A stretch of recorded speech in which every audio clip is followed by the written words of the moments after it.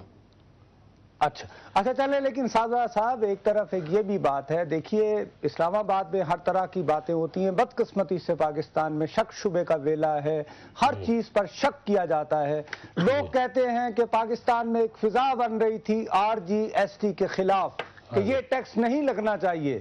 آپ نے ایک نیا دیوبندی بریلوی مسئلہ اکٹھا کر کے لوگوں کی توجہ بٹانے کی کوشش کی، اور اس میں کہہ رہے ہیں کہ شاید حکومت، مرکزی حکومت کا کوئی نہ کوئی اشارہ یا حمایت تھی۔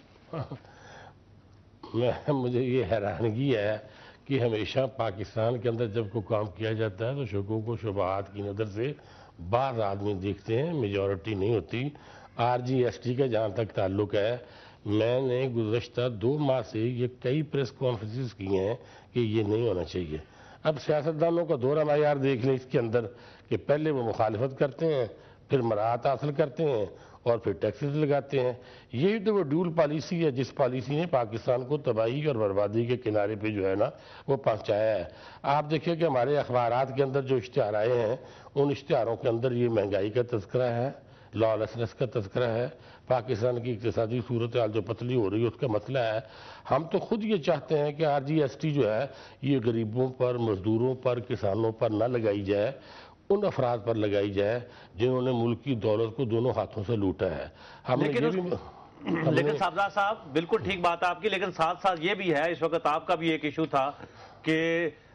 تحفظ جو ہے ناموس رسالت کا قانون ہے، اس کے اوپر بہت سی باتیں ہو رہی تھی، اور آپ اس کے ساتھ ساتھ آپ نے مختلف جلسوں میں خطاب کے دوران بھی اپنے جذبات کا اظہار کیا، لیکن کیا آپ سمجھتے ہیں کہ یہ پری میچور، ابھی تو پریزیڈنٹ کی طرف سے کچھ ہوا نہیں، عدالت سے بھی اسٹے آ گیا ہے، اور جو کام ابھی ہوا نہیں ہے اس کا واویلہ پہلے سے ہی ہے، تو یہ لگتا ایسے ہے کہ جیسے اس قانون کی آڑ میں اس کو اجاگر کرنے میں سے شاید کسی اور کا بھلا ہو رہا ہو؟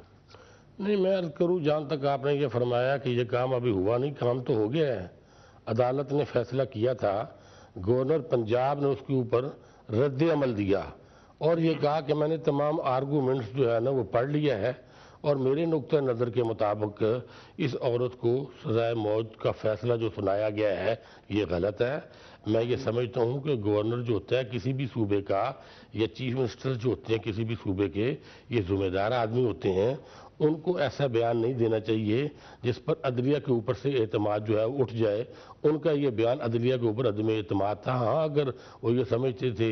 کہ یہ درست فیصلہ نہیں ہوا تو ہائی کورٹس کے دروازے جو ہیں وہ کھلے تھے۔ نہیں، لیکن صاحب چلیں، جی، یہ مسئلہ بھی آج عدالت نے کہہ دیا کہ جی نہیں، وہ صدر صاحب نہیں اس پہ کچھ کریں گے، ٹھیک ہو گئی بات، لیکن اگر آپ کو تحفظ ناموس رسالت کی بھی ایک موومنٹ بنانی ہے تو کیا یہ زیادہ بہتر نہ ہوتا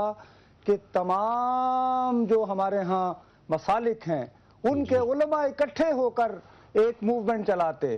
آپ کی تحریک جو ہے یہ کیا علماء کو اور مختلف مسالک کے درمیان بلکہ تقسیم کو زیادہ نہیں کر رہی ہے، کیونکہ فوکس زیادہ ہو رہا ہے بریلوی دیوبندی، بریلوی دیوبندی؟ بالکل نہیں، میں عرض کرتا ہوں ہماری تحریک کا مقصد اور ہمارے اشتہارات بالکل سامنے گواہ ہیں کہ یہ لانگ مارچ فرقہ وارانہ فسادات کے خلاف ہو رہا ہے، اور ہم یہ سمجھتے ہیں کہ جس کا جو بھی مسلک ہے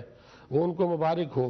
گن پوائنٹ کے اوپر جدوجہد کرنا، لوگوں کی مساجد کو چھیننا، لوگوں کے مدارس کے اوپر قبضے کرنا، فرقہ وارانہ فسادات کو ہوا دینے کے لیے جو کوششیں کی جا رہی ہیں، حکومت ان کے خلاف کریک ڈاؤن کرے، ہم ان کے ساتھ تعاون کرنے کے لیے تیار ہے۔ خواہ مخواہ کے الزام لگانا اور اتہام باندھنا میں یہ سمجھتا ہوں کسی بھی لحاظ سے درست نہیں ہے، اور ہم یہ سمجھتے ہیں ابھی یہ معاملہ جو تھا یہ ہمارے ایمان سے مسئلہ منسلک ہے۔ سنی اتحاد کونسل کے اندر ہمارے سیکٹ کی 9 جماعتیں جو ہیں وہ شامل ہیں، اور ہم یہ سمجھتے ہیں کہ سربراہ مملکت کو یہ اختیار نہیں ہے کہ وہ سزا معاف کرے۔ جی، سزا معاف کرے۔ بالکل آخری سیاسی سوال، ملک میں اب آہستہ آہستہ مڈ ٹرم الیکشن یا قبل از وقت انتخابات کی باتیں ہو رہی ہیں، لگتا یہ ہے کہ آپ نے بھی نواز شریف صاحب کے ساتھ طویل جو سیاسی اطاعت تھا اس کو خیر آباد کہہ دیا ہے، اور یہ جو لانگ مارچ ہے یہ ابتدا ہے کہ آئندہ سنی اتحاد کونسل جو بریلوی مکتبہ فکر کے جو لوگ ہیں یا رسول اللہ پڑھنے والے، ان کو اکٹھا کر کے آپ ایک سیاسی ایجنڈے کی آغاز کر چکے ہیں، سیاسی ایجنڈے کا؟ دیکھیں جی، اگر تمام پولیٹیکل پارٹیز کی اور دیگر مذہبی پارٹیز کو یہ حق حاصل ہے اور انہیں ہونا چاہیے کہ وہ سیاست میں حصہ لیں، انتخاب کے وقت لوگوں کے پاس جائیں، تو ہمیں بھی وہ اپنے حق کو استعمال کرنا چاہیے۔ جہاں تک یہ مسئلہ رہا ہے کہ ہم اس کا کیا سینیریو دیکھ رہے ہیں، بہتر یہ ہے کہ اگر ملک کی عزیز کے اندر متناسب نمائندگی کے تحت انتخابات کروائے جائیں تو میں یہ سمجھتا ہوں کہ اس کے نتائج جو ہیں نا وہ بہت بہتر مرتب جو ہے وہ ہو سکتے ہیں۔ یعنی اور ہماری متناسب نمائندگی اس میں یہ کہ یعنی بریلوی پہلے الگ سے کاؤنٹ ہوں اور پھر ان کے نمائندے ہوں اور پھر آئے ہاؤس۔